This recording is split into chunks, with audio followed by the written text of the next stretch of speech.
petite balade se poursuit et là nous sommes avec Stone qui nous a rejoint. Bonjour Stone. Salut. Salut, j'aime trop ce code-là. C'est tout un plaisir. Le plaisir est partagé. Avec Stone, nous allons parler de ce qui va être dans quelques mois la plus longue fresque au monde. On va se rapprocher et on vous montrera tout ça.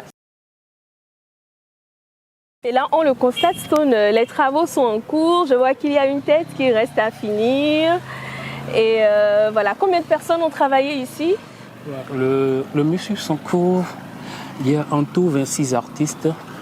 Il y a un comité de 15 personnes qui a remis sur pied et il y a au total près de 60 d'assistants. Okay. Donc en général, une centaine de personnes ont travaillé et continuent de travailler sur ce lieu.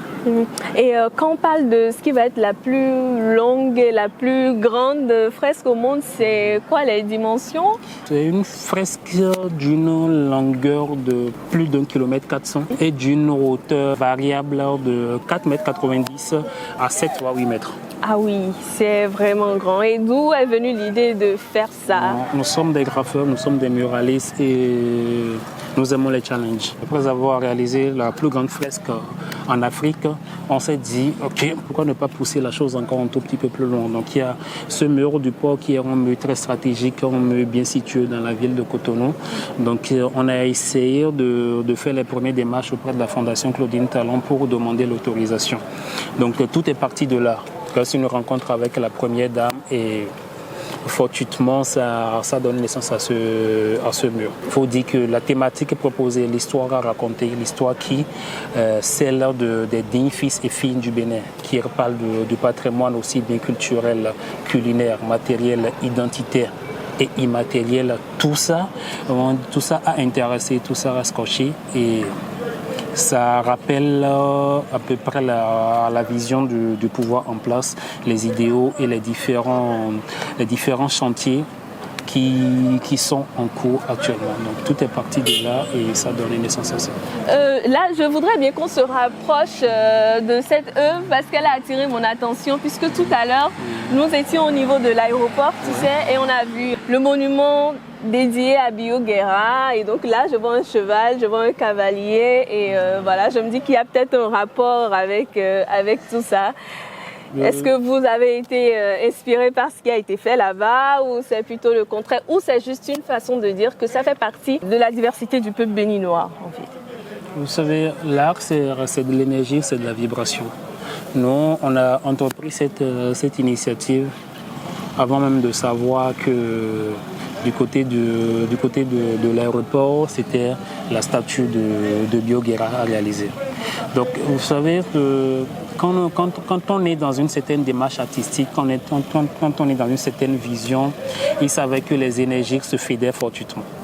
Donc, c'est ce qui a donné naissance à ça. Et sur ce mur, réalisé par l'artiste, graffeur et plasticien Sincélor Lapombe, il raconte l'histoire des royautés, de deux royautés du Bénin, le nord et le sud. Le nord, il fait référence au prince Bio Guerra et ses cavaliers qui, en 1916, ils ont fait de farouches combats du côté du nord. Et de l'autre côté, en référence directe à Tassi Hangbe, la seule reine que le Bénin a connue dans son histoire. Okay. Qui, malheureusement, dans son histoire, a été un tout petit peu cachée, n'a pas vraiment été racontée. Mais au jour d'aujourd'hui, cette histoire se révèle au fur et à mesure. Okay. Donc, nous, on la relate sur le mur. Et cette histoire, elle est aussi en train d'être racontée grâce à l'Amazone qui est d'une hauteur de 30 mètres et qui est mitoyen au mur du port. Okay. Je voulais savoir si c'est elle, Tassi Hangbe, mais non, je vois une femme avec un appareil photo, je suppose que c'est pas du tout elle. Puisqu'on parle de combat, ça devrait plutôt être une lance. Non, c'est pas Tassi Hangbe parce qu'aujourd'hui, nous n'avons pas l'image de Tassi Hangbe. Elle a régné de 1708 à 1711. Donc à date d'aujourd'hui, il n'y a pas son image. Il n'y a pas de photo d'elle. On ne sait pas à quoi elle ressemble. On ne sait pas, on ne peut pas dire à la date d'aujourd'hui que voilà Tassi Hangbe. Toutefois, il y a des images qui ont circulé sur le net. Parmi les images qui ont circulé, il y a cette image-là, mais elle n'est pas Tassi Hangbe. Okay.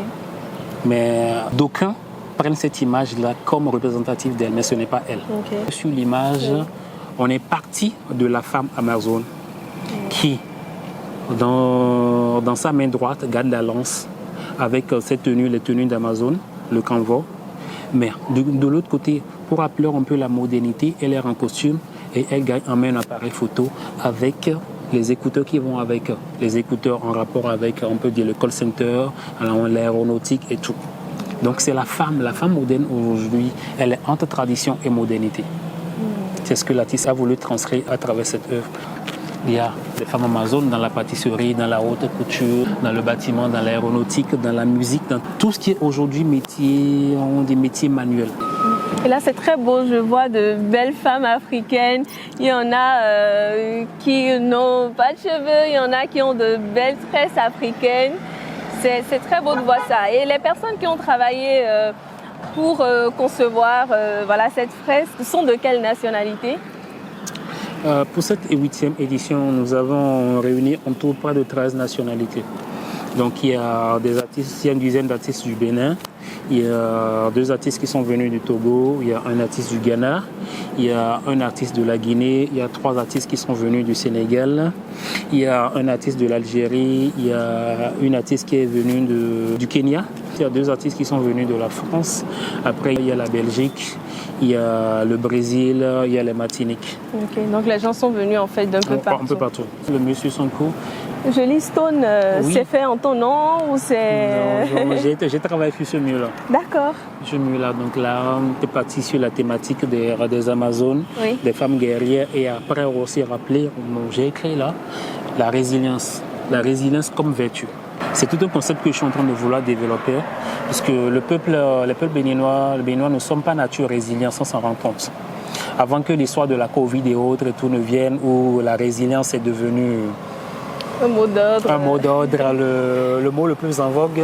Alors, le Béninois par nature est résilient. Et avec tout ce qui se passe aujourd'hui, on se dit la résilience, qu'on veuille ou pas, ce doit d'être une sorte de vertu, une sorte d'aptitude à avoir afin de pouvoir s'en sortir facilement dans ce 21e siècle. Absolument. Où les choses sont en train de changer.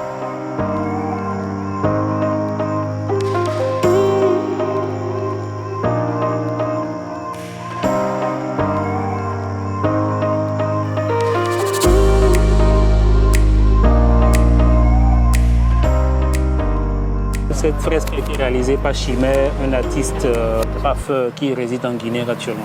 Okay. Donc nous avons ensemble travaillé sur une fresque de 60 mètres. Okay. Donc que te traduit cette fresque? Quand tu regardes cette fresque, à quoi est-ce que tu penses? C'est aussi ça l'effet recherché. C'est aussi ça le but du festival. Nous le faisons avec tout notre amour, toute la volonté possible, mais on s'assure que chaque personne peut se retrouver, s'identifier à travers. Donc fidèle.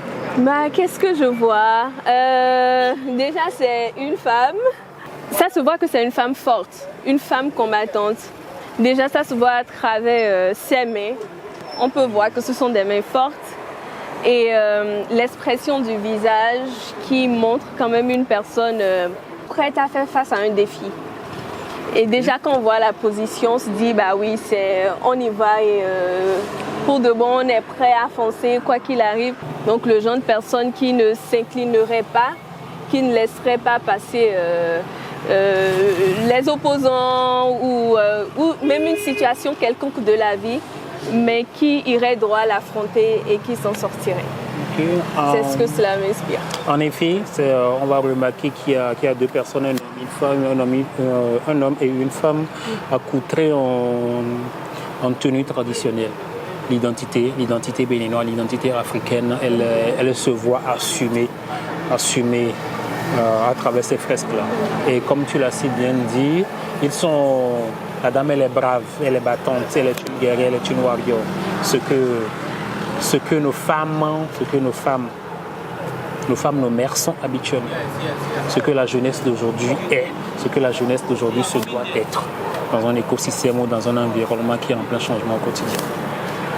Super. Donc tu as si bien transcrit cela.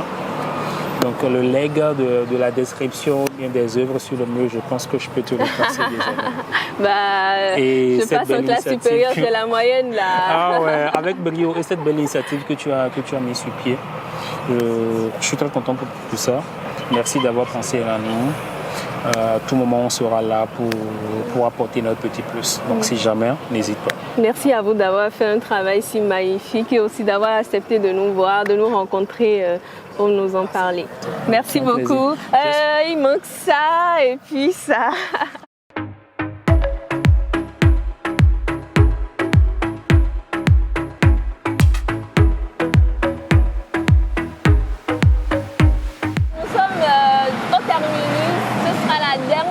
De cette petite promenade et vous avez en face de moi la plus longue fresque d'Afrique, environ 1 km. Nous ne pourrons malheureusement pas nous rendre de l'autre côté parce qu'il y a beaucoup de circulation et pour qu'au niveau technique l'image soit belle, nous allons rester ici juste en face et je suis avec Philippe qui a une de ses œuvres justement sur ce mur. C'est bien l'œuvre Fast Dream. Oui, l'œuvre Fast Dream avec l'Afrique et les personnages qui sortent du feu de leurs yeux. Ok. Et c'est quoi? Qu'est-ce que tu représentes à travers ton œuvre? Alors, le thème de cette édition de Effet Graph, c'était l'expansion technologique de l'Afrique par la réconciliation culturelle. Donc, j'ai essayé de présenter des personnes de différentes ethnies d'Afrique. Et de l'autre côté, nous avons deux personnages, un masculin et un féminin avec du feu qui sort de leurs yeux. Au-dessus, il y a écrit Gou. C'est la divinité Gou, un vaudou très primordial dans la culture vaudou au Bénin. Et donc, je suis en train de dire justement qu'il faudrait que nous pensions à nous réconcilier avec notre culture afin de pouvoir exploiter le plein potentiel de la technologie. Et c'est ce que je représente là. Et Fast Dream, en fait, c'est un clin d'œil à un travail que j'ai fait avec un ami réalisateur, un court-métrage justement sur la divinité Gou que j'ai représenté sur ce mur. Ok, merci Philippe pour cette explication. Enfin, on est ravis d'avoir vu ton œuvre, d'avoir échangé avec toi. Je vous en prie. Et également avec toutes les personnes qui ont fait ce parcours avec nous. Nous sommes ravis. Si vous êtes restés jusqu'à la fin de la vidéo, merci d'être restés. Merci. Il y a encore beaucoup de belles choses que vous verrez dans les jours à venir. Il y aura plus de vidéos, plus d'informations sur le Bénin. N'hésitez donc pas à vous abonner et à activer la cloche de notification pour ne rien rater.